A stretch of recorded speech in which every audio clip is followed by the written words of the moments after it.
వరలక్ష్మి శరత్ కుమార్ ప్రస్తుతం తెలుగులో ఎక్కువ డిమాండ్ ఉన్న నటీమణుల్లో ఒకరనే సంగతి తెలిసిందే. ఎలాంటి రోల్స్ ఇచ్చినా వరలక్ష్మి తన యాక్టింగ్ స్కిల్స్తో పాత్రకు ప్రాణం పోస్తూ ఆఫర్లను పెంచుకుంటూ పోతుంది. వరలక్ష్మి తాజాగా నిశ్చితార్థం జరుపుకొని అభిమానులను ఒకంత ఆశ్చర్యపరచగా ఈ ఏడాదే ఆమె పెళ్లి పీటలెక్కనున్నారు.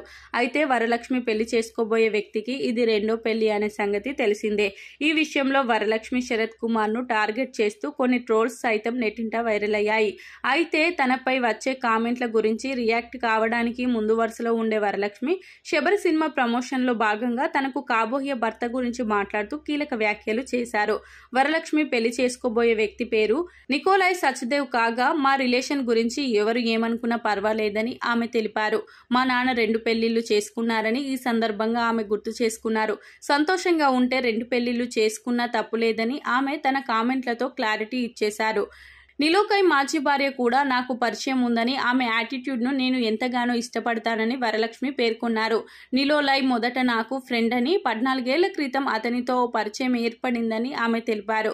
వరలక్ష్మి శరత్ కుమార్ నటించిన శబరి మూవీ సైకలాజికల్ థ్రిల్లర్గా తెరకెక్కగా మే నెల 3వ తేదీన ఈ సినిమా రిలీజ్ కానుంది. ఏపీలో ఎన్నికల వల్ల పెద్ద సినిమాల రిలీజ్ డేట్లు మారడంతో చిన్న సినిమాలు ఎన్నికల నాటికి విడుదలయ్యేలా మేకర్స్ ప్లాన్ చేస్తున్నారు. శబరి మూవీ వరలక్ష్మి కోరుకున్నట్లుగా భారీ హిట్ అందిస్తుందేమో చూడాలి మరి.